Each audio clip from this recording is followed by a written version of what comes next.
그 말씀은 요한계시록 7장. 이 말씀 읽기 전에 먼저 기도합니다.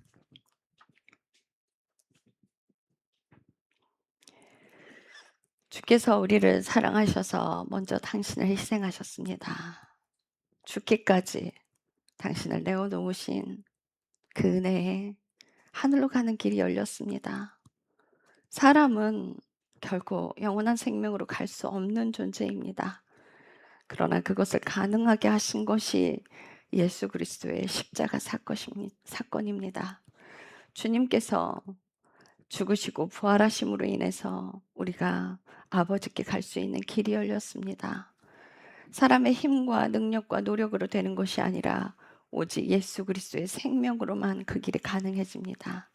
그 십자가의 길, 주님께서 입혀주시는 그 예복의 삶, 순종하는 그 삶, 자아가 죽어지는 그 삶, 그것이 축복입니다. 주님 감사합니다. 예수님의 이름으로 기도드렸습니다. 아멘. 교독하시고 17절은 함께 읽겠습니다. 이 일들 뒤에 내가 보니 내 천사가 땅에 내 모퉁이에 서서 땅에 내 바람을 붙잡아 바람이 땅이나 바다나 어떤 나무에도 불지 못하게 하더라. 또 내가 보니 살아계신 하나님의 인을 가진 다른 천사가 동쪽으로부터 올라와 땅과 바다를 해칠 권능을 받은 내 천사에게 큰 음성으로 외치며 이르되 우리가 우리 하나님의 종들의 이마 안에 인을 찍어 그들을 봉인할 때까지 땅이나 바다나 나무들을 해치지 말라 하더라. 또 내가 봉인된 자들의 수에 따라 들었는데 이스라엘 자손의 모든 지파에서 봉인된 자들이 14만 4천 명이더라. 유다 지파에서 봉인된 자들이 12,000명이요. 르우벤 지파에서 봉인된 자들이 12,000명이요. 갓 지파에서 봉인된 자들이 12,000명이요. 아셀 지파에서 봉인된 자들이 12,000명이요 납달리 지파에서 봉인된 자들이 12,000명이요 므낫세 지파에서 봉인된 자들이 12,000명이요 시므온 지파에서 봉인된 자들이 12,000명이요. 레위 지파에서 봉인된 자들이 12,000명이요. 이사갈 지파에서 봉인된 자들이 12,000명이요. 스불론 지파에서 봉인된 자들이 12,000명이요 요셉 지파에서 봉인된 자들이 12,000명이요 베냐민 지파에서 봉인된 자들이 12,000명이더라. 이 일 뒤에 내가 보니 보라 아무도 셀 수 없는 큰 물이 곧 모든 민족들과 족속들과 백성들과 언어들에 속한 큰 무리가 흰 예복을 입고 손에 종려나무 가지를 든 채 왕좌 앞과 어린 양 앞에 서서 큰 음성으로 외쳐 이르되 구원이 왕좌에 앉으신 우리 하나님과 어린 양께 있도다 하더라. 모든 천사들이 왕좌와 장로들과 내 짐승 주위에 섰다가 왕좌 앞에서 얼굴을 바닥에 대고 엎드려 하나님께 경배하여 이르되 아멘 찬송과 영광과 지혜와 감사와 존귀와 권능과 강력이 우리 하나님께 영원 무궁토록 있기를 원하노라 아멘 하더라. 장로들 중 한 사람이 응답하여 내게 이르되 흰 예복을 차려입은 이들은 누구냐 그들은 어디서 왔느냐 하므로 내가 그에게 이르되 장로여 당신이 아시나이다 하니 그가 내게 이르되 이들은 큰 환난에서 나와 자기 예복을 씻고 어린 양의 피로 그것을 희게 한 자들이니라.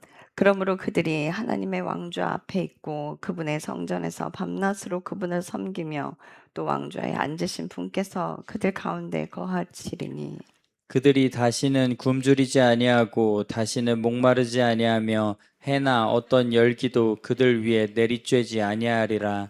이는 왕좌와 한가운데 계시는 어린 양께서 그들을 먹이시고 살아있는 물샘들로 그들을 인도하실 것이며 하나님께서 그들의 눈에서 모든 눈물을 닦아 주실 것이기 때문이라 하더라.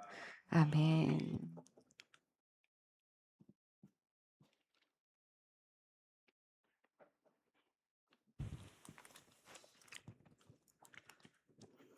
자, 요한계시록 7장에는요.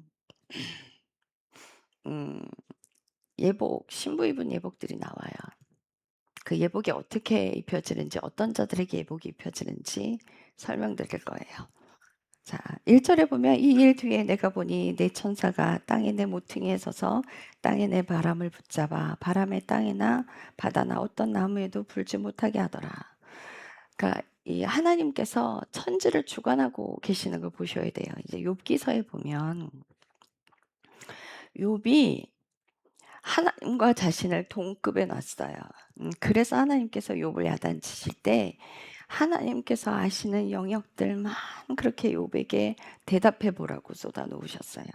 그 이유는 창조주와 자신을 동급 위에 놓고 그렇게 이야기한 그 교만의 죄가 얼마나 큰지 보라는 거예요. 네가 나랑 동급이니? 그럼 너 이 질문에 대답해 봐. 야, 네가 우박의 창고를 본 적 있어? 내가 그 우박의 창고에 모아놨거든? 근데 그거 전쟁의 날에 내가 그거 쏟아 부으려고 내가 모아놨어. 네가 땅의 기초가 어디 놓여 있는지 알아? 너 대답할 수 있으면 대답해봐. 하나님이 아시는 영역들만 다 쏟아 놓으세요. 그래서 욥이 깨닫죠. 내가 무지한 말로 하나님을 알지도 못한 채 알아들을 수 없는 말들을 자신이 토해낸 걸 알아요. 그러면서 자신이 얼마나 교만했는지 하나님 앞에 겸손하게 엎드립니다. 사람은요, 이렇게 악하고 이렇게 교만해요. 그래서 하나님이 우리를 사랑하시는 걸 악용하기도 해요. 너무 악하죠. 하나님을 막 부려요. 그런데 우리가 흔히 하나님께 늘 그래요. 하나님을 섬긴다라는 말을 너무 쉽게 해요. 그 섬긴다라는 뜻은 어떤 의미가 들어가 있냐면 헌신 봉사에 있지 않아요. 헌신 봉사에 있는 것이 아니라 종이 주인을 섬길 때 어떻게 해요? 종이 지 맘대로 움직여요? 시키는 일들을 해요. 주인이 시키는 말에 순종한단 말이에요. 그래서 이 섬긴다는 뜻은 하나님께서 우리에게 말씀하시는 그 명령들에 순종하는 걸 섬기는 거예요. 성령님께서 주시는 그 마음으로 주시는 그 말씀에 순종하고 여러분들 성경 말씀에 순종하는 삶을 하나하나 사는 거예요. 우리가 말씀대로 사는 삶을 완벽하게 살 수는 없어요. 그런데 한 가지씩 순종해 보세요. 아, 인내하라고 했지. 용서하라고 그랬지. 7번씩 그 70번씩이라도 끝없이 용서하라고 그랬지. 그럼 그 용서하는 거에 한 발 한 발 노력을 하는 거예요. 제가 살아내라 했더니 어떤 사람들은 제게 그래요. 행위구원론자다라고 이야기를 해요. 아니요. 그럼 여러분들에게 거꾸로 한번 질문해 봅시다. 내가 아무것도 하지 않는데 우리가 영원한 생명에 갈 수 있다고 성경에 기록돼 있습니까? 절대 그렇게 기록돼 있지 않아요. 우리가 아무것도 하지 않아도 하나님이 우리를 영원한 생명으로 데려간다는 말이 성경에는 없어요. 끊임없이 예수님도 말씀하셨어요. 원수를 사랑하라. 용서해라. 너희가 생각으로만 죄를 지어도 그것이 죄다. 형제를 미워하는 것이 살인하는 거다. 남을 도울 때 오른손이 한 일을 왼손이 모르게 해라. 주님이 하시는 그 말씀은 그러면 우리가 우두커니 앉아 있으면 자동으로 이루어지는 건가요? 결단코 그렇지 않습니다. 그래서 제가 여러분들에게 살아내라 말씀드리는 거예요. 살아내십시오. 우리가 살아낼 때 우리의 영의 자리에 하나님의 영이 채워져요. 우리 안에 하나님의 영이 온전하게 계심으로 우리가 영원한 생명으로 갈 수 있게 되는 거예요. 그 영의 자리가 하나님의 영으로 채워지기까지는 자기 부인의 삶을 살아야 하고요. 용서하는 삶을 살아야 하고요. 내가 없어지는 그 인생, 사랑하는 그 인생을 살아내야지 그 영의 자리가 바뀌어요. 미워하는 마음을 가지고서는 그 영의 자리가 비워지지 않습니다. 결코 그렇게 되지 않아요. 우리의 인생 하나님께 내어드릴 때 그분께서 우리의 삶에 일하시도록 어느 때 일을 해요? 순종할 때. 순종할 때 하나님 그분이 우리 삶에 일을 하시는 거예요. 하나님의 음성을 듣지 못하는 사람들 왜 못 듣냐고요? 첫째는 회개하는 인생을 살지 못하기 때문이에요. 둘째, 순종하지 않기 때문이에요. 이 두 가지가 하나가 되잖아요. 그러면 하나님의 음성은 반드시 들려요. 어떤 분이 이런 이야기를 했어요.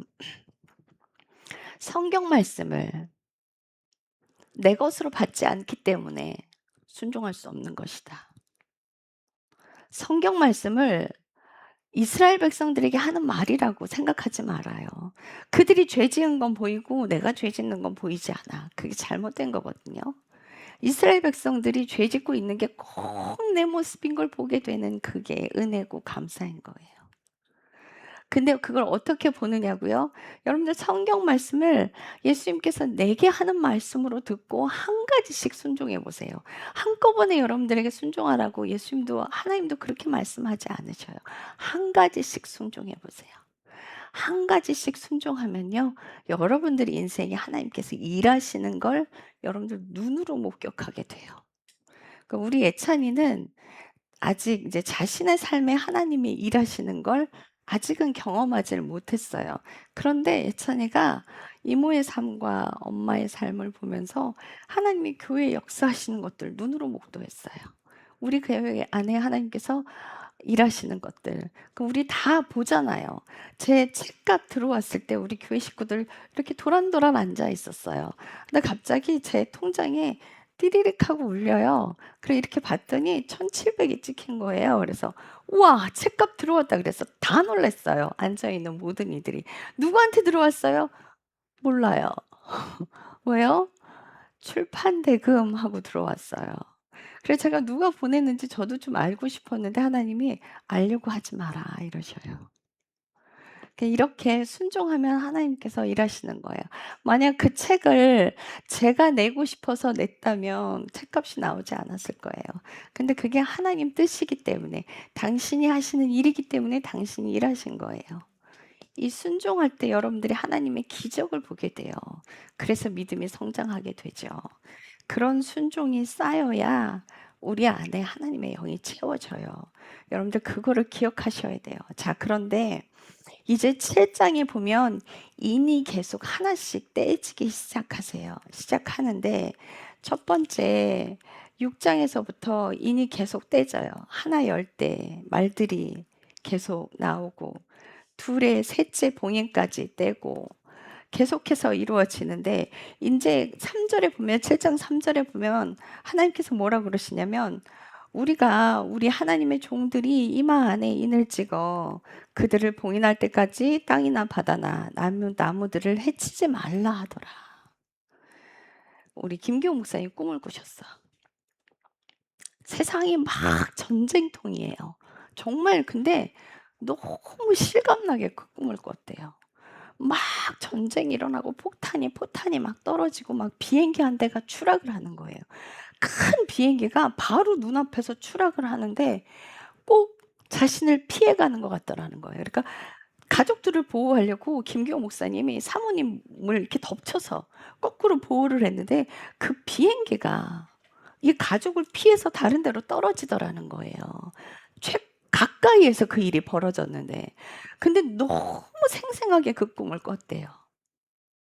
이제 순종하는 자들 여러분들 상관없어요. 내가 십자가 4개를 통과하고 5개 통과하고 상관없어요. 내가 순종하는 삶을 살고 있다면 그들은 인을 치실 거예요.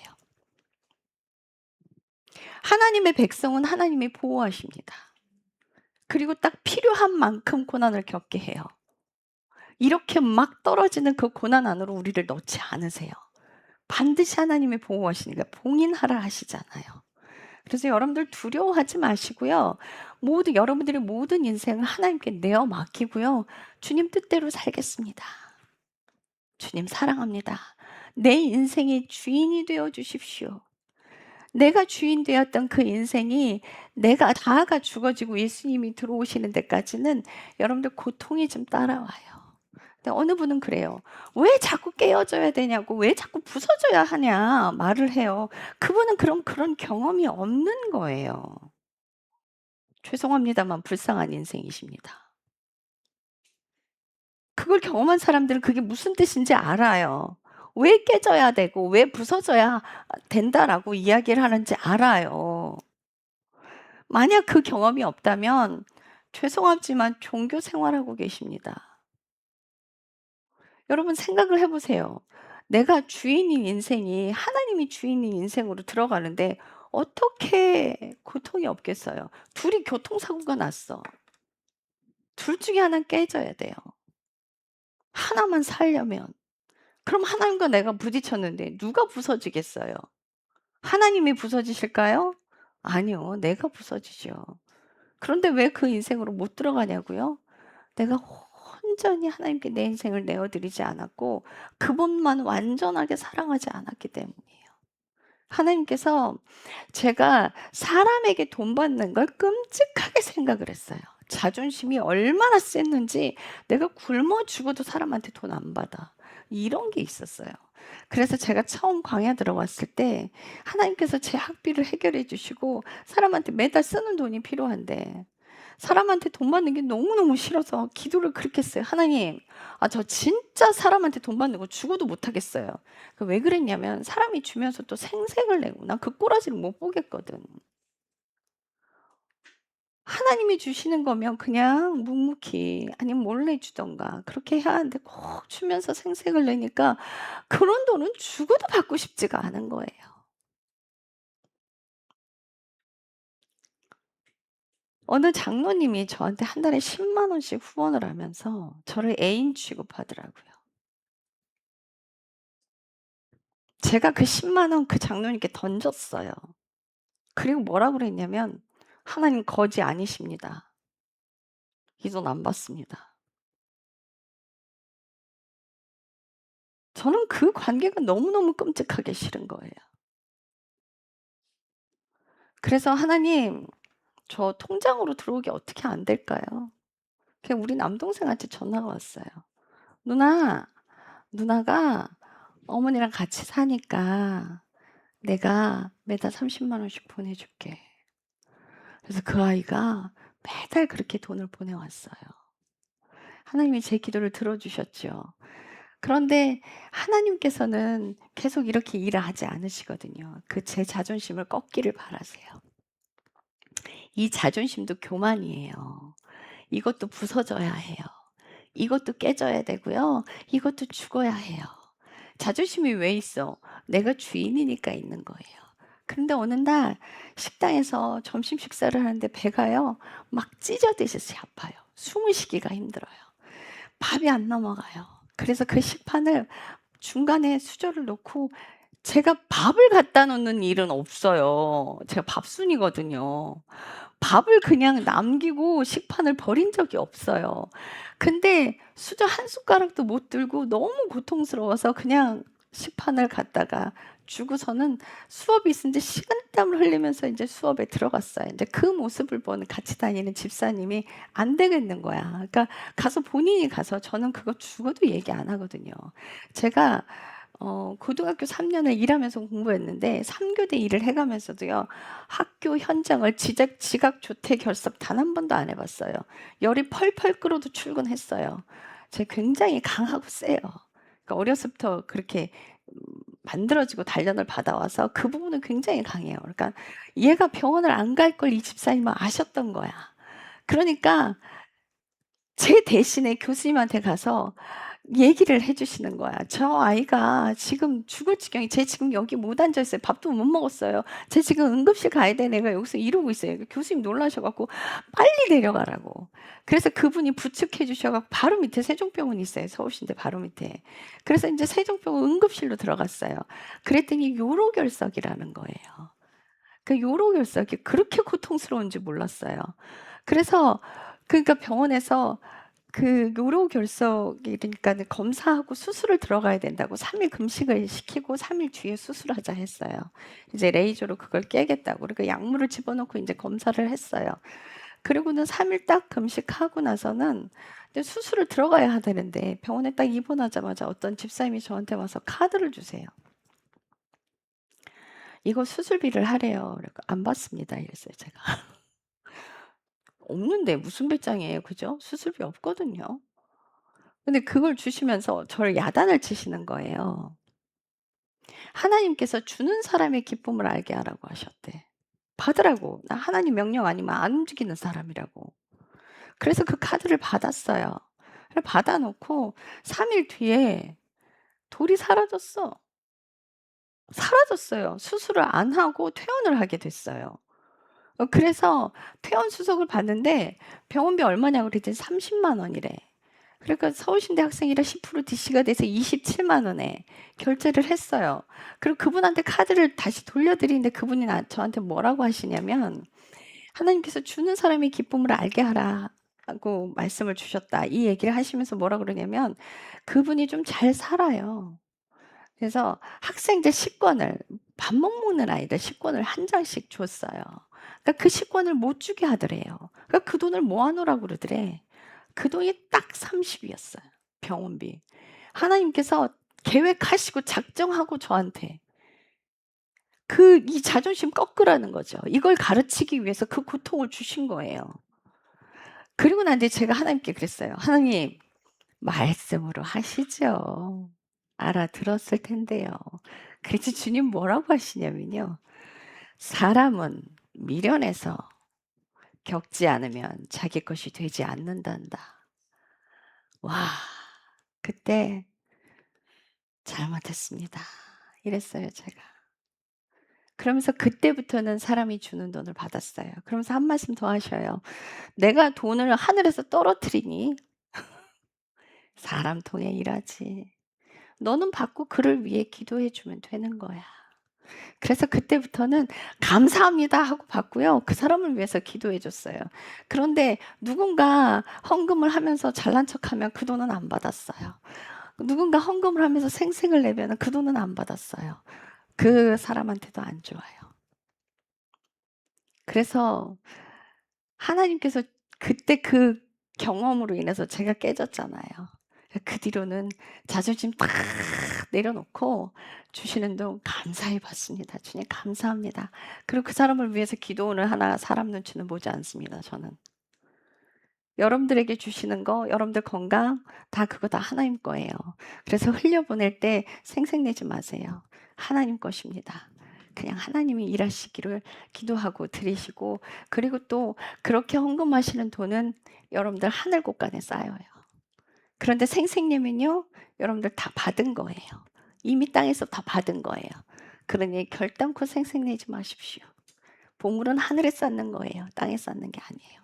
그래야 받아요. 여러분들 땅에서 다 받으면 하늘 그 사람이 갈 수 있다 여길 수 있을까요? 아니죠. 못 가죠.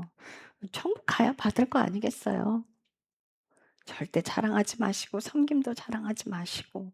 자, 그리고 이마에 인을 치라 말씀하시면서 그 14만 4천의 이스라엘을 이야기를 해요. 그런데 여러분 이 이스라엘은 저는 이렇게 말씀드려요. 12지파 이 이스라엘 여기서 천년왕 이 계시록에서 이야기하는 이 12지파 처음에 야곱을 통해서 온 이 이스라엘 지파는 육신적 이스라엘이었어요. 그런데 영원한 생명의 이스라엘 12지파는요. 이스라엘과 이방의 연합이에요. 자, 여러분들 신명기 7장 3절 4절 가보세요. 하나님께서 이방인과 결혼하지 말라고 하신 이유가 나와 있어요. 신명기 7장 3, 4절. 민수기 신명기예요. 그들과 결혼하지도 말지니 너는 내 딸을 그의 아들에게 주지 말며 내 아들을 위해 그의 딸을 취하지 말지니라. 이는 그들이 내 아들을 빗나가게 하여 나를 따르지 못하게 하므로 내 백성이 다른 신들을 섬길 것이기 때문이니 그러면 주의 분노가 너희를 향해 타올라 갑자기 너를 멸하리라. 아멘. 딸을 다른 이방인들의 딸들을 취하지 말고 그들을 결혼하지 말라고 하는 이유가 뭐냐면 4절에 나와 있죠. 그들이 내 아들들을 빗나가게 하여 이 빗나가게 하다라는 단어 왜 빗나가다로 되어 있냐면요. 죄를 짓는다는 게 관역에서 벗어난 게 죄를 짓는 거예요. 이 관역에서 벗어났다라는 뜻은 하나님 안에서 벗어났다라는 뜻이에요. 그래서 이 여인들이 우상 숭배를 하게 하기 때문에 다른 신들을 섬길 것이기 때문에 다른 신들을 섬길 것이기 때문에 결혼하지 말라. 이래서 이것 때문에 이방과 이스라엘을 나누신 이유가 이것 때문이에요. 하나님은 이방과 이스라엘을 우상 숭배하지 말라고 나누신 것이지 애토부터 갈라놓으신 것이 아니에요. 다시 말씀드려요. 욥은 구스 사람이에요. 그리고 그 솔로몬을 낳은 어머니는 히타이트족 바세바가 이방 여인이에요. 이방 여인은요, 다윗도 이미 호녀라예요. 왠지 아세요? 그 다윗의 아버지가 룻과 결혼을 했어요. 보아스가. 그래서 룻은 이방 여인이었죠. 예. 이방 여인이었는데 그 이방 여인에게서 낳은 그 보아스의 아들의 이름이 뭐죠? 요즘 이름들이 기억이 안 나. 그 후손에서 다윗이 나왔어요. 그러면 다윗은요, 이미 혼혈족이에요. 하나님께서 이스라엘이라 칭한 사람들은요, 하나님의 백성을 이스라엘이라 칭하시는 거예요. 자, 그래서 갈라디아서 3장 26절 가보실래요?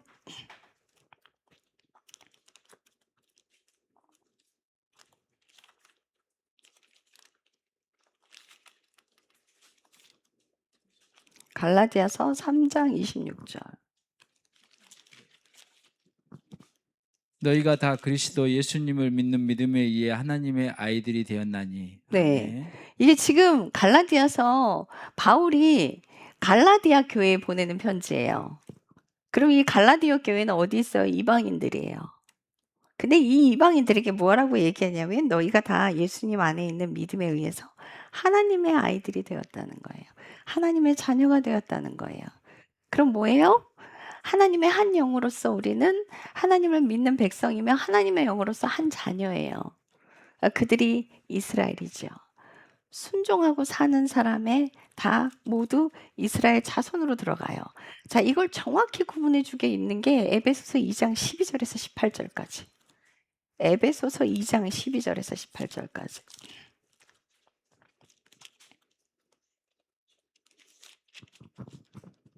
그때 너희는 그리스도 밖에 있었고 이스라엘 연방 밖에 있던 외인들이며 약속의 언약들에서 분리된 낯선 자들이요 세상에서 소망도 없고 하나님 밖에 있던 자들이었으나 한때 멀리 떨어져 있던 너희가 이제는 그리스도 예수님 안에서 그리스도의 피로 가까워졌느니라. 그분은 우리의 화평이시니라. 그분께서 둘을 하나로 만드사 우리 사이에 중간 분리벽을 허무시고 원수되게 하는 것, 즉 규례들에 수록된 명령들의 율법을 자기 육체로 없애셨으니 이것은 둘을 자기 안에서 하나의 새 사람으로 만듦으로써 화평을 이루려 하심이요 또 십자가로 그 원수되게 하는 것을 죽이사 친히 십자가로 둘을 한 몸으로 하나님과 화해하게 하려 하심이라. 또 그분께서 오셔서 멀리 떨어져 있던 너희에게 화평을 선포하시고 가까이 있던 그들에게도 선포하셨으니 이는 그분을 통해 우리 둘이 한 성령을 의지하여 아버지께 나아감을 얻기 때문이라. 아멘. 예, 우리는 한 성령을 의지하여 하나의 한 새 사람으로 하나님의 자녀가 되신 거예요. 예수님이 표본이시죠. 예수님이 다윗의 뿌리에서 오셨어요. 다윗의 뿌리에서 오셨다는 건 그 혼혈을 하나로 연합하게 하신 분이세요. 그래서 하나님께서 말씀하시는 이스라엘은요, 육신의 이스라엘이 아니에요. 12지파, 나중에 영원한 생명으로 가면 이 12지파는요, 믿음의 사람들이 12지파로 들어가요. 자, 그런데 신기한 구절이 있어요. 제가 여기 이제 단지파가 하나 빠졌는데 단지파가 빠지는 데 주님께 물었어요. 그랬더니 단지파는 따로 할 역할이 있다라고 말씀을 하셔요. 근데 요셉 지파가 베냐민 지파가 들어가면서 요셉과 베냐민으로 해서 12지파가 들어갔는데 단지파가 빠진 게 창세기 49장 17절에 가면 그들은 길의 뱀이요 새길의 독사라라고 되어 있고 예레미야서 8장 16절에 가면은 이 단의 그 죄들이 설명이 되어 있어요. 그런데 이 의미까지는 저도 정확히는 모르겠어요. 그런데 또 이사야서에 가면요, 땅 분배를 할 때는 또 단지파가 포함이 돼요. 그래서 버렸다라고는 말씀 못 드리겠어요. 그래서 이 단지파가는 어차피 영적인 이스라엘이기 때문에 그건 하나님 권한에 달려 있어요. 그러니까 함부로 이거는 해석하는 건 아닌 것 같고요. 자, 그런데 이 12지파가 있는데 또 희한한 일이 벌어져요. 9절에 가면 이 일들 뒤에 내가 보니 보라 아무도 셀 수 없는 큰 물이 곧 모든 민족들과 족속들과 백성들과 언어들에 속한 큰 무리가 흰 예복을 입고 손에 종려나무 가지를 든 채 왕좌 앞과 어린 양 앞에 서서 흰 예복을 입은 사람들이 한 무리들이 계속 와요. 그런데 이들이 이 예복을 입은 사람들이 따로 온단 말이에요.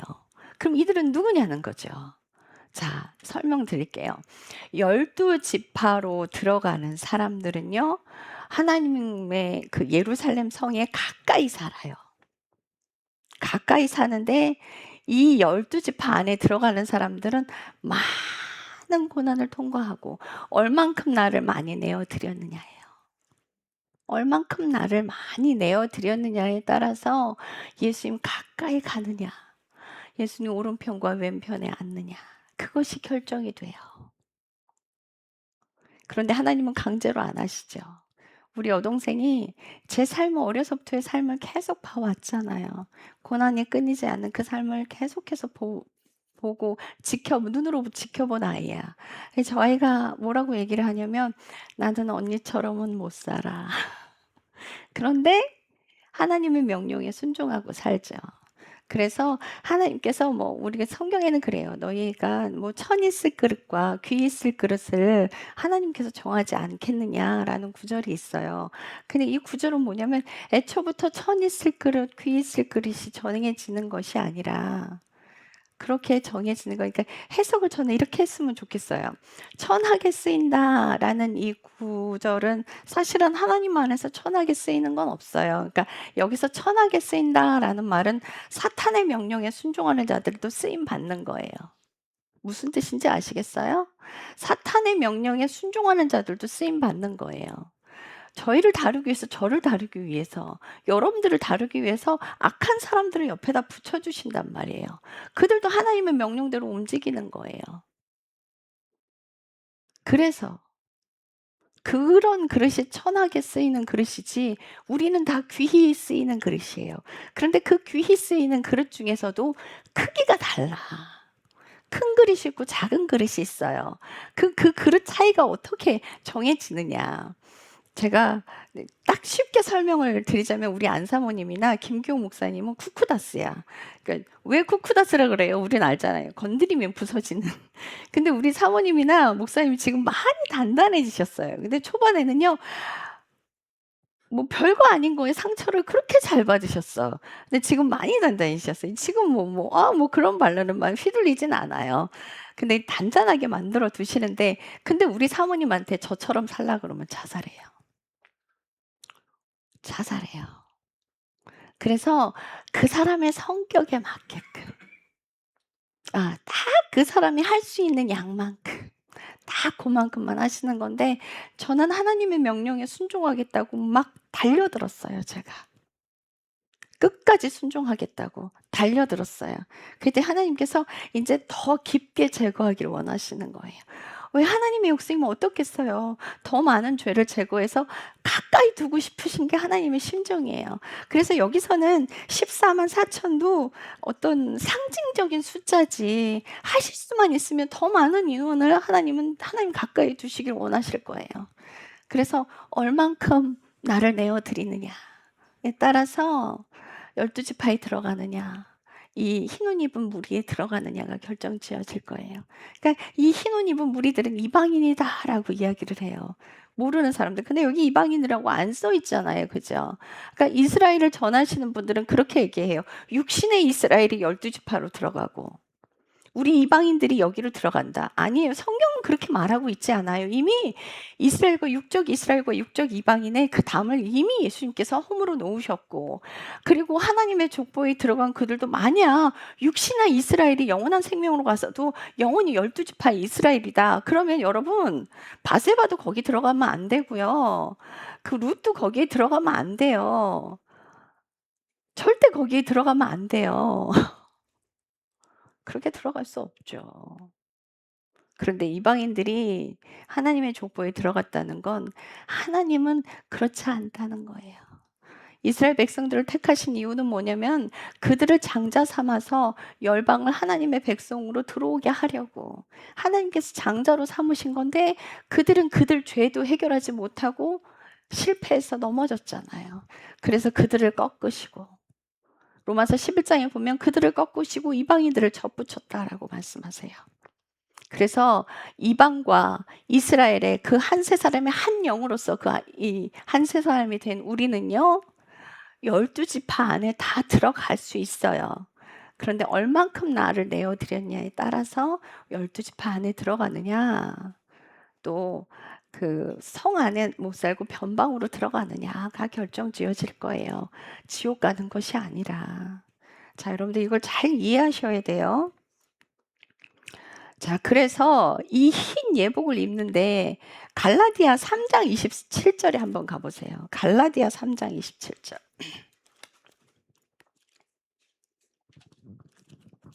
너희 중에서 그리스도 안으로 침례를 받는 자는 다 그리스도로 옷 입었느니라. 예, 이것이 예복이에요. 예수 그리스도로 옷 입는 것이 예복입니다. 그래서 이 흰 예복은요, 계시록에 보면 고운 아마포 옷으로 소개가 되어 있고요. 흰 예복을 입고 결혼식이 치러져요. 예수님과 함께 결혼식이 치러지는데 이 결혼식에 오는 사람들은요, 성도들의 의의 옷을 입고 있어요. 이게 계시록 19장 8절에 7, 8절 읽어주세요. 계시록 19장 7절, 8절.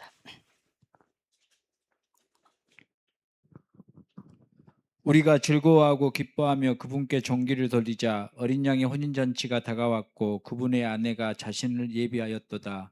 깨끗하고 흰 고운 아마포 옷을 차려입는 것이 그녀에게 허락되었으니 그 고운 아마포는 성도들의 은이라 하더라. 아멘. 고운 아마포 옷은 성도들의 의래요. 근데 이 의가 어떻게 해서 만들어지느냐? 로마서 3장 21절부터 28절까지 좀 길어요. 이 구절은 저희가 많이 읽었어요. 그래도 한 번 더 읽어주세요. 그러나 이제는 율법 밖에 있는 하나님의 의 곧 율법과 대언자들이 증언한 의가 드러났는데 그것은 곧 예수 그리스도의 믿음에 의해 모든 자들에게 미치고 믿는 모든 자들 위에 임하는 하나님의 은이 의는 그 의의 차별이 없기 때문이라.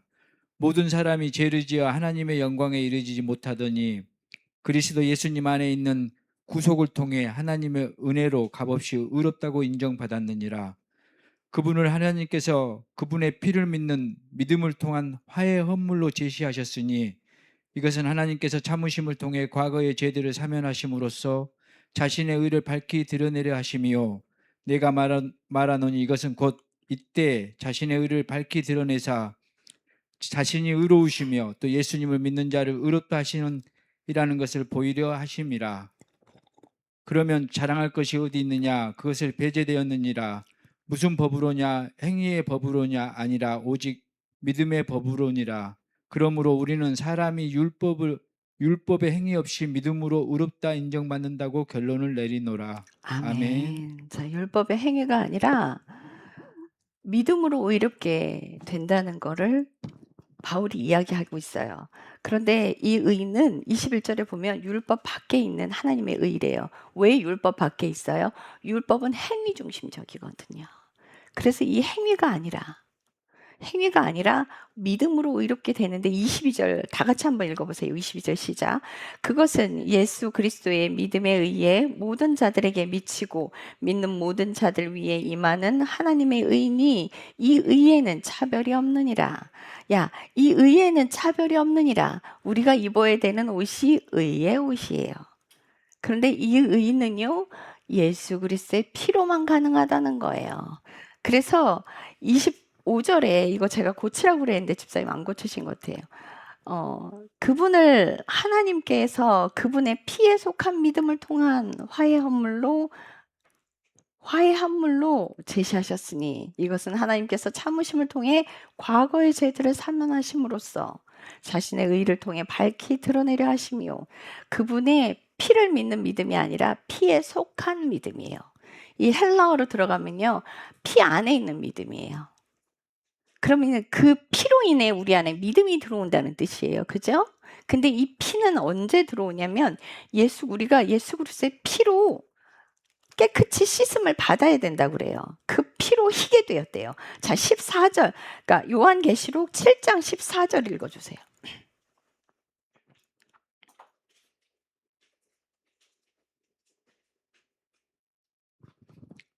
내가 그에게 이르되 장로여 당신이 아시나이다니 그가 내게 이르되 이들은 큰 환난에서 나와 자기의 예복을 씻고 어린 양의 피로 그것을 희게 한 자들이니라. 네. 어린 양의 피로만 그 예복이 깨끗해져요. 어린 양의 피로만. 근데 이걸 회개로만 받아들이시는 분들이 있어요. 근데 여기 로마서 3장에 가면 믿음으로, 피에 속한 믿음으로 들어간대. 그 믿음이 있어야 그 피로 씻음을 받아요.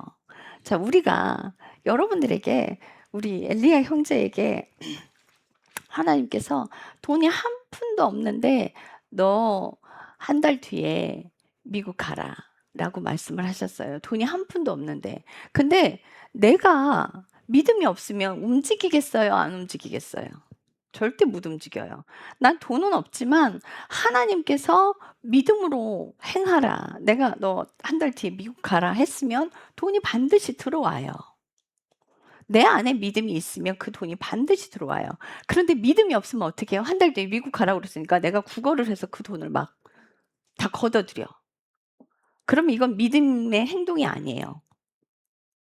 내가 구걸을 하면 사람에게 도움을 얻어서 가는 거예요. 내가 미국은 갔지만 그건 순종 아니에요. 하나님께서 요구하시는 믿음은 뭐냐면 입 다물고 있으면 내가 일할 거야. 이 뜻이에요. 내가 입을 다물고 있으면 나 그 돈 없어요. 얘기 안 했어. 근데 하나님께서 저 한 달 뒤에 미국 가라고 하시네요. 미국 다녀올게요. 그러면 누군가가 이 돈을 티켓 끊을 비용을 대주거나 비행기 티켓을 끊어주는 일이 생겨요. 그러면 그 순종으로 인하여 피가 우리 안에 들어와요. 씻음이 있어요. 그래서 우리가 회개라는 단어는 뭐냐면요, 내가 주인을 예수님으로 바꾼다라는 의미를 가지고 있어야 돼요. 회개는 행위의 죄들을 회개하고 입술로 회개하고 내가 그 죄를 안 짓는 것, 그것도 맞습니다. 근데 더 고차원적인 믿음으로 들어가려면요, 그분이 명령한 것에 순종을 해야 되고요, 삶을 고쳐나가고 주인을 바꿔가는 데 있어야 돼요. 내가 주인인 것에서 벗어나는 거예요. 그분이 주인 되심으로 옮겨가려면 그분의 명령대로 살아가는 거죠. 그분이 말씀하신 명령대로 살아갈 때 우리 안에 믿음이 생겨요. 제가 우리 남편과 결혼을 할 때요, 저 6개월을 씨름을 했어요. 그래서 사실은 3개월은 모른 척 했고요, 무시했어요. 왜요? 솔직히 싫었거든요. 카카오 스토리를 봤는데 엉망이었어요. 뭐 노랑 머리에 하고 다니는 꼴이 어떻게, 하나님, 내가 하나님의 뜻대로 사는 사람인데 어떻게 하나님 내게 그런 남편을 주세요? 동역자를 주셔야죠. 이게 있었어요. 그래서 3개월은 모른 척 했고요. 나머지 3개월은 하나님하고 씨름을 했어요. 자꾸 그게 와서 건드리니까, 나를 그 남자 만나야 된다고 계속 건드리니까 방법이 없는 거예요. 그래서 그때부터 이제 무릎을 꿇기 시작했어요. 하나님 앞에. 하나님 너무하십니다. 제가 언제 제 육신의 욕심대로 내 신랑감 기도한 적 있어요? 주님, 제가 이렇게 기도했잖아요. 하나님, 첫째, 하나님 음성 듣는 남편 주세요. 둘째, 하나님 명령에 순종하는 남편 주세요. 셋째, 나랑 같이 선교지 나갈 사람 주세요. 아니, 이게 어떻게 육신적인 기도입니까? 어떻게 하나님 나한테 이렇게 하십니까? 라고 했는데 주님의 답은 하나예요. 저는 많은 것들을 이야기하는데 하나님은요, 그 아들이 맞다야. 그 아들이 내게 온유로 선물해 줄 거래. 매번 기도할 때마다 그렇게 와요. 그래서 제가 씨름을 하다가 결국은 하나님과 씨름하면 누가 이겨요? 하나님이 이기셔. 제가 졌죠. 지고, 그럼 주님, 하나님이 주신 남편 하나님처럼 섬기겠습니다. 그리고 비 오는 날 우산 들고 쳐들어갔어요. 쳐들어가서 저는 이 남자를 사랑하지 않아. 뭐 한 번도 본 적이 없으니까. 근데 하나님을 너무 사랑하기 때문에. 하나님을 너무 사랑하기 때문에 나가서 첫날 만나서 그랬어요. 당신과 결혼할 겁니다. 하나님이 그렇게 말씀하셨어요. 미친 여자죠.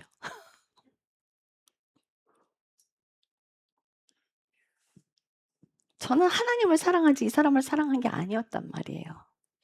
하나님을 사랑하는 그 사랑에 순종으로 가게 했어요. 믿으니까. 하나님을 믿으니까 결혼한 거예요.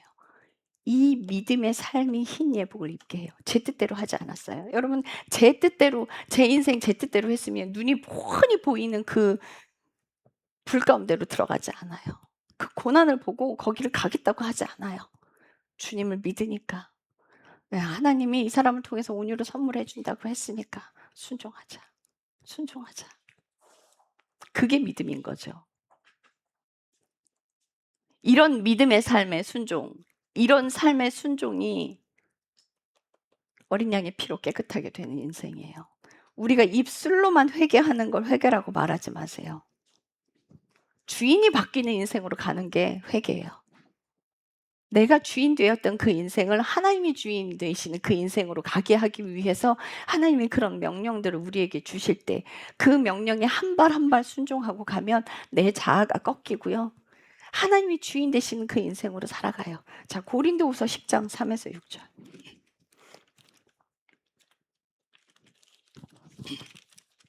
고린도후서 10장 3에서 6절.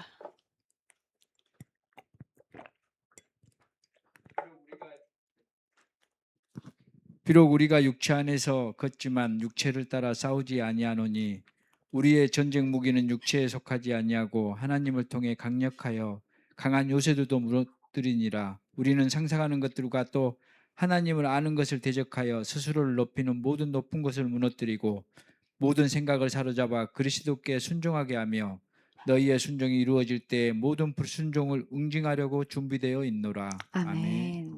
자, 이게 우리가 육체 안에 있지만 육체를 따라 싸우지 않아요. 우리는 육신과 싸우지 않아요. 제가 우리 남편의 어떤 사건이 빵 터지고 나서는 제가 사탄에게 그랬어요. 자, 하나님께 한번 따졌었거든요. 하나님은 어떻게 나한테 이런 사람을 주실 수가 있어요? 막 팡 화장대를 치면서 화를 냈어요. 그랬더니 주님은 딱 한 말씀 하셔요. 넌 할 수 있어. 딱 그 말씀 한마디 하시고 뭐 어떤 설명도 없어요. 부연 설명도 없어. 근데 넌 할 수 있어. 그 얘기를 딱 듣고 제가 이놈의 사탄을 싸우자 이랬어요. 이놈의 사탄을 싸우자. 내가 끝까지 사랑으로 한다. 이제 전쟁 시작이다. 나 사람하고 안 싸울 거야. 너랑 싸울 거야. 근데 이 소리 뭐예요? 나랑 싸울 거야. 나랑 싸우는 거예요. 끝까지 사랑으로 할 거야. 내가 지지 않을 거야. 그 고백을 했어요. 그래서 4절에 보면 우리의 전쟁 무기는 육체에 속하지 아니하고 하나님을 통해 강력하여 강한 요새들을 무너뜨리느니라. 하나님을 통해서 오는데 이것이 내 안에 있는 강력한 진들을 깨부수기 시작해요. 그래서 5절 우리는 상상하는 것들과 또 하나님을 아는 것을 대적하여 스스로 높이는 모든 것들, 내가 머리로 상상하고 계획한 것들, 내가 교만한 것들, 그죠? 나를 높이는 것들, 이런 것들을 무너뜨리고 모든 생각까지 사로잡아서 하나님께 순종했더니 제 순종이 그랬죠. 그렇게 순종하면 6절에 보세요. 이게 정말 중요해요. 너희 순종이 이루어질 때, 우리가 그렇게 순종할 때 모든 불순종을 응징하려고 준비되어 있노라. 순종하는 사람들에게 고난이 따라온다 이 소리예요. 그러면 자기가 많은 고생을 한 사람들이 막 고생을 네가 많이 고생했네, 내가 많이 고생했네 막 이야기를 쏟아내요. 예수 믿지 않은 상태에서 고통 안에 있었고 예수 믿지 않은 상태에서 내가 믿지 않은 상태에서 고난을 당한 것들은 그건 자아가 죽은 고난이 아니었어요. 그만큼 자아가 더 세졌을 거예요. 그런데 저는 아기 때서부터 하나님이 개입하셔서 하나님이 개입해온 인생이에요. 그래서 매 맞고 교회 가서 하나님 앞에 울었던 거예요. 하나님 안에 있었어요. 근데 예수 믿기 전에 당했던 그 고난들을 나를 세게 만들어 놓은 고난들 있지, 자아가 죽어지는 고난이 아니었어요. 그래서 예수 믿고 난 다음부터 자아가 죽어지는 고난을 하나님께서 주시는 거예요. 그래서 우리 고난은 하나님께서, 예수님께서 우리에게 주시는 고난 안에 들어갈 때, 그럴 때 일이 해결되는 것이지, 그렇지 않고서는 해결되지 않습니다.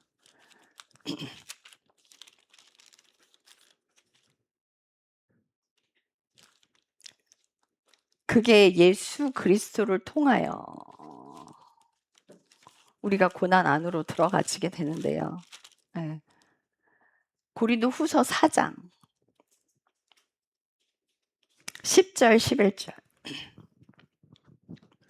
우리가 항상 주 예수님의 죽음을 몸에 짊어짐은 예수님의 생명 또한 우리 몸에 나타나게 하려 함이라. 살아있는 우리가 예수님으로 인해 항상 죽음에 넘겨짐은 예수님의 생명 또한 우리의 죽을 육체 안에서 나타나게 하려 함이라. 예, 이 구절이요. 우리가 항상 주 예수님의 죽음을 몸에 짊어졌다. 예수님의 죽음을 몸에 짊어지는 이유가 뭐냐면 생명이 우리 몸에 나타나게 하려고. 그래서 갈라디아에서 2장 20절에 우리가 그리스도와 함께 십자가에 못 박혔나니, 이 자아가 죽어지는 고난은요, 예수님이 함께 하시는 고난일 때만 가능해요. 내가 과거에 얼마나 많은 고생을 하고 얼마나 많은 고통을 당하느냐가 중요한 게 아니에요. 그것은 오히려 내 안에 상처를 만들어내고 내 안에 죄들을 만들어내요. 그 내 안에 죄들을 만들어낸 그것들이 해결이 되잖아요. 상처들이 해결이 되면 그 자리는 보석으로 채워져요. 그렇지만 자아가 죽어지는 일을 한 건 아니에요. 단지 상처가 해결될 때 그 자리를 하나님의 빛이 채우긴 해요. 하나님의 것으로. 그러나 자아가 해결된 건 아니에요. 여러분들 이걸 중요하게 여기셔야 돼. 고난 많이 당한 거, 그거 누가 고난 많이 당했느냐가 중요하지 않아요. 예수님이 개입을 하셨느냐가 중요한 거예요. 자, 그래서 11절. 살아있는 우리가 예수님으로 인해 항상 죽음에 넘겨짐은 무슨 뜻이에요? 예수님을 통해서만 죽음으로 들어간다는 거예요. 여러분들 고생 많이 한 사람 많아요. 그래서 제가 책에 이런 설명을 했어요. 만약 모든 고통이, 모든 고난이 자아가 해결되는 것이라면 우리 며느리들 예전에 얼마나 시어머니들한테 학대받고 살았어요. 우리 권사님만 해도요, 시어머니가 얼마나, 진짜 그 얘기만 들으면 막 속상해. 그 옛날 어른들 다 그랬단 말이에요. 그 여자들이 왜 그런 거예요? 자기도 시어머니한테 고통을 당했으면 좀 며느리들 잘 해줘야 되는데 갑절에 갑절로 화풀이를 해, 며느리들, 그 다음 며느리한테는. 그 여러분들 모든 고난이 자아가 해결되는 고난이라면요, 모든 시어머니들은 다 천사가 돼야 돼요. 그런데 왜 자기 며느리 들어오면 거기다가 갑절로 화풀이를 해요? 갑절로 나는 그거보다 더 했어 이러고 더 못된 짓 하잖아요. 그 뜻은 뭐예요? 모든 고난이 자아가 죽는 게 아니라는 뜻이에요. 하나님이 개입한 고난에서만 자아가 죽어져요. 그래서 중요한 건 하나님이 그 고난에 하나님이 함께 하셨냐가 중요한 거죠. 그래서 그 고난을 통해서 예수님의 생명이 우리 안에 들어와요. 11절 제가 다시 한번 읽을게요. 살아있는 우리가 예수님으로 인해 항상 죽음에 넘겨짐은 예수님의 생명 또한 우리의 죽을 육체 안에 나타나게 하려 함이라. 이 의의 옷을 입히기 위해서 예수 그리스도가 우리와 함께 고난을 당해 주시는 거예요. 그래서 그 믿음으로 인해 그 삶을 살아내게 될 때, 우리가 순종할 때 고난이 계속 와요. 그래서 하나의 고난 겪어내면 그 다음에 조금 더 센 게 와. 왜? 이겨냈으니까 더 단단해졌단 말이에요. 그래서 하나하나 나를 얼만큼 더 내어드리냐에 따라서 예수님께 더 가까이 가느냐, 이 변방에 사느냐가 결정짓는 거예요. 12지파에 들어가느냐. 버려지는 게 아니에요. 이 흰옷 입은 사람들은 의의 옷이에요. 단지 하나님과 예루살렘 성 가까이에 사느냐 멀리 떨어져 사느냐의 문제인 거예요. 근데 멀리 떨어져 살아도 여러분들 영원한 생명 가면 되는 거 아니에요? 그렇잖아요. 그래서 나는 그거 못해. 예, 하나님 그거 안 시키실 거예요. 걱정하지 마시고요. 그냥 순종하는 자리에 계시면 돼요. 순종하는 삶을 사시면 돼요. 그런데 내가 욕심이 생겨서 저 하나님 더 가까이 가고 싶어요. 더 내어드릴게요. 그러면 그거 예수님께서 함께 해주시니까 그거 들어가면 되죠. 이걸로 결정이 되는 거예요. 이걸 아셔야 돼. 지금까지 내 삶에 고난이 없었다. 하나님께서 고난에 넣어주지 않으셨다. 걱정하지 마세요. 지금부터 시작하면 돼. 예수님 사랑해요. 내가 지금껏은 예수님이 주인이 아니라 제가 주인 되어 살아왔어요. 이제 이 삶 주님께 내어드리겠습니다. 한 발 한 발 가겠습니다. 그러면 하나님께서 하실 거예요. 감사하며 그게 가시면 돼요. 어렵지 않습니다. 사랑만 하면 가능한 길이에요. 사랑하면요, 포기할 수 있어요. 사랑하면 내어드릴 수 있어요. 사랑하면 고난 안에서 감사가 가능해져요. 그래서 그 사랑이 모든 것을 가능하게 만듭니다. 그래서 13절부터 계시록 8장 13절부터 제가 읽을게요. 장로들 중 한 사람이 응답하여 내게 이르되 흰 예복을 차려 입은 이들은 누구냐 그들은 어디서 왔느냐 하므로 내가 그들에게 이르되 장로여 당신이 아시나이다 하니 그가 내게 이르되 이들은 환난에서 나와 자기 예복을 씻고 어린 양의 피로 그것을 희게 한 자들이니라. 이들이 그냥 흰옷을 입는 게 아니라 이들도 동일하게 환난을 거쳐요. 자신이 얼만큼 하나님께 내어 드리냐에 따라 그 크기가 달라져요. 그러므로 그들이 하나님의 왕좌 앞에 있고 그들의 성전에서 밤낮으로 그분을 섬기며 또 왕좌에 앉으신 분께서 그들 가운데 거하시리니 그들이 다시는 굶주리지 아니하고 다시는 목마르지 아니하며 해나 어떤 열기도 그들 위에 내리쬐지 아니하리라. 이는 왕좌와 한가운데 계시는 어린 양께서 그들을 먹이시고 살아있는 물샘들로 그들을 인도하실 것이며 하나님께서 그들의 눈에서 모든 눈물을 닦아주실 것이기 때문이라. 이사야서 12장 3절. 샘들로 인도하신대요. 이사야서 12장 3절.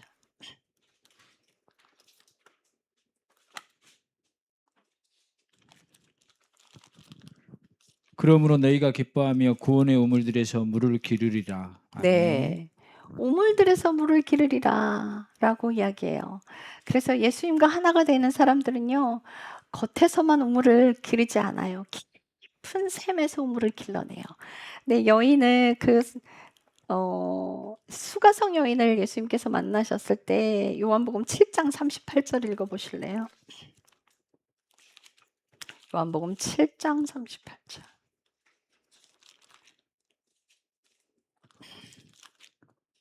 나를 믿는 자는 성경 기록에 말한 것 같이 그의 배에서 생수의 강들이 흘러나오리라 하시니라. 네, 아멘. 배에서 생수의 강이 흘러났대요. 생명의 이 우물의 샘이 배에서 흘러나는데 내 안에 예수님이 계시면 그 깊은 곳에서 생명의 생수를 퍼올려서 다른 사람들에게 나눠줄 수 있게 돼요. 내 안에 계시는 예수님의 생명을 나르는 거죠. 그래서 여러분들 마지막 장 22장에 가면요, 보좌로부터 맑은 수정 같은 맑은 물이 막 흘러나와서 지구를 적시고 치유가 막 일어나요. 그래서 그 생명의 생수가 목마르지 아니할 거다. 생수를 마심으로 우리가 예수님만 사랑하면 내 손 꼭 잡고 그분이 그 길 끝까지 안내해 주실 거예요. 그래서 교만하면 안 돼요. 저도 제가 삶을 완벽하게 살아내는 사람은 아니에요. 끊임없이 회개하는 사람이고요. 끊임없이 그렇게 살려고 노력하는 사람 중에 하나예요. 절대 완전한 사람 없습니다. 그래서 처음에 우리 현진이가 저를 만났을 때 기도받고 막 이러니까 본인이 그러니까 삶을 모르는데 제가 그 아이의 삶을 이렇게 얘기해 주니까 이제 놀라는 거예요. 그리고 이제 전주에 왔던 우리 경아 집사님도 아이들의 영적 상태, 아이들의 심리 상태를 이제 얘기를 해 줬더니 뭐라 그러냐면 "우솔아, 목사님 우리 집에 CCTV 달아 놓으시고 보고 계시는 것 같아." 이렇게 얘기를 해요. 그래서 그거는 성령님께서 그냥 알게 해 주시는 거예요. 저는 여러분들을 스캔할 수 없어요. 그냥 알려주시는 걸 아는 거고요. 제가 완벽해서 여러분들의 모든 것들을 다 보는 게 아니에요. 절대 그렇지 않아요. 주님이 보여주시는 것들만 알고요. 주님께서 알게 해주시는 것들만 알아요. 그래서 뭐 제 곁에 오면 뭐 전부 다 막 죄를 다 들춰서 보이고 막 아니요. 절대 안 그래요. 그리고 하나님은요. 결단코 그 사람을 망신 주지 않으시고요. 그 사람의 죄를 들춰서 그 사람을 뭐 낭망하게 그렇게 하지 않으세요. 하나님은 그렇게 안 해요. 근데 만약 그렇게 한다 그건 사탄이 하는 거예요. 사탄이 하는 거예요. 여러분들 분별하셔야 돼요. 그래서 은사 따라다니면 안 돼요. 마지막 때에는 정말 이단들이 많이 생겨날 거라고 그랬고요. 그 이단들은요. 병 고치는 역사 기가 막히게 생겨나요. 그 병 고치고 이런 기적을 일으킨다고 하나님의 사람이 아니에요. 거기 따라가지 마세요. 그래서 저는 은사를 중요하게 여기지 않습니다. 필요하지만 중요하진 않습니다. 그게 목적이 되면 안 됩니다. 그래서 사람을 살려서 하나님 앞에 바로 세우는 것을 하는 것이 사역자가 돼야 되죠. 이 모든 것은 사랑 안에 가능하게 해야 돼요. 사랑이 아니면 움직이지 말아야 돼요. 사랑이 아니면 함부로 말해서는 안 돼요. 하나님은 사랑이시기 때문에 여러분들을 끝까지 품고 야단치지 않으실 거예요. 근데 어떤 사람을 책망해요? 회개 안 하는 사람들. 그런 사람들은 하나님 책망해요. 근데 회개하고 따라오는 사람들은요. 알아. 내가 다 알아. 괜찮아. 네가 봤잖니. 고쳐 살면 되는 거야. 괜찮아. 주님이 계속 품으시는 거예요. 여러분들 예수님이 세리와 창녀들과 함께 같이 먹고 마시셨어요. 그런데 율법학자들과 성직자들하고는 멀리했어요. 왜 그러셨을까요? 그들은 그들 스스로 거룩하다라고 이야기를 했지만 예수님의 입장에서는요. 세리와 창녀들은 자기가 죄인인 걸 알고 회개하고 주님 발 앞에 무릎 꿇었어요. 그래서 그들과 친구가 되셨던 거고요. 성직자들, 바리새인들 그들은 결단코 회개하지 않았어요. 자신의 죄를 보지 못했습니다. 예수님의 죄를 꼬투리를 잡아서 죽일 궁리만 찾았어요. 그래서 그들에게 회개하지 않는 그들에게 예수님이 무서운 말씀들을 쏟아 놓으셨어요. 너희에게 화가 있을지어다. 이 독사의 자식들아, 이 회칠한 무덤들아, 회개하지 않아서. 그런데 회개하는 사람들은요, 품에 끌어안고 우세요. 한 여인을 정죄하겠다고 이스라엘 사람들이 여인을 잡아다가 예수님 발 앞에 굴렸어요. 모세는 이런 간음한 여인을 돌로 쳐 죽이라고 했습니다. 당신은 어떻게 하실 겁니까? 라고 물었을 때 예수님이 아무 말씀만 하시고 땅에다 긁적이세요. 근데 저는 그 땅에다 예수님 뭐라고 쓰셨을지 상상은 가요. 사랑이 전부야 얘들아. 사랑 안으로 들어가. 그래야 회개할 수 있어. 아마 그런 글들을 쓰지 않으셨을까요? 그리고 죄 없는 자가 먼저 돌로 치라 했을 때 그들이 하나 둘씩 사라지기 시작해요. 이미 그 여인은 자기가 간음한 걸 알아요. 죄인인 걸 알아요. 그래서 예수님도 나도 너를 정죄하지 않는다. 다시는 죄 짓지 마라 하고 돌려보내세요. 회개하는 사람은 하나님은 책망하지 않으십니다. 우리는 다 죄인이에요. 제가 여러분들이 설교만 들으시면 저분은 가까이 못 갈 사람이야. 난 저분 좀 무서워. 이렇게 생각하시는 분들이 있어요. 그런데 아니에요. 제가 아까 말씀드렸듯이 저도 사람이고요. 저 별거 아니에요. 여러분들과 같이 있으면 맨날 웃고 떠들고 여러분들과 같이 있으면 똑같은 사람이고 농담도 하고요. 뭐 여러분들과 똑같이 화장실도 가고요. 동일한 사람이에요. 그래서 어떤 사람을 그렇게 하나님처럼 높이는 일은 하지 마십시오. 그것 또한 악한 것입니다. 그래서 우리 모두 각자의 자리에서 하나님의 명령대로 순종하고 우리 손잡고 끝까지 함께 갑시다. 예수님의 그 십자가 사랑이 없었으면 우리 자리에 없었습니다. 여러분들 그거 기억하셔야 돼요. 그분의 십자가가 있었기 때문에 우리가 예수님의 피로써 정결하게 될 수 있는 거예요. 기도하겠습니다. 예수님 사랑합니다. 무엇이 중요한지 우리가 보기를 원합니다. 사랑이 전부가 되지 않으면 예수님을 생명 다해 사랑하지 않으면 우리가 그 길에서, 그 관역에서 벗어나게 됩니다. 죄를 범하게 되는 그 자리로 가는 것은 마음이 흩어졌기 때문입니다. 사랑에서 가장 중요한 것은 마음의 전부를, 모든 시선을 예수님께 드리는 것입니다. 마음이 흩어지고 시선이 흩어지면 그 사람은 범죄하게 되어 있습니다. 그러니 사랑에서 가장 중요한 온 마음과 모든 시선을 예수님께 드려 사랑하기를 원합니다. 생각까지 사로잡아 순종하는 그 자리에 있기를 원합니다. 그럴 때 하나님께서 우리 삶에 일하십니다. 주님, 모든 것을 주님 발 앞에 내어놓습니다. 예수님께서 우리 삶의 주인이 되어주시기를 기도합니다. 내가 주인 되었던 인생을 정산합니다. 주님 한 발 한 발 나아가겠습니다. 예수님 사랑합니다. 예수님의 이름으로 기도드렸습니다. 아멘.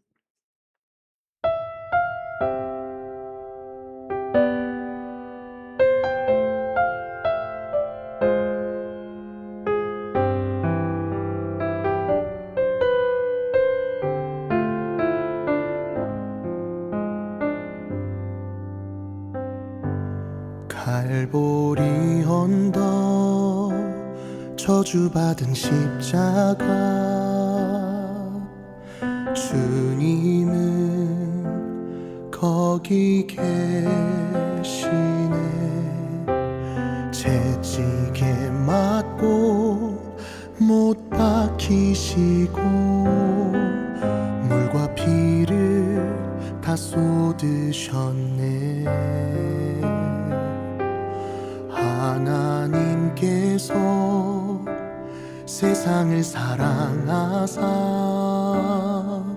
그 아들을 내어주신 십자가, 세상도 등 돌리고 하늘도 침묵한 그날 나의 죄를 지시고 갈보리 오르셨네. 그 피가 나를 살리셨네. 사망의 종로를 타던 나를 해방하셨네. 내 평생 그 은혜로 살아가리. 십자가 십자가 영원히 찬양하리.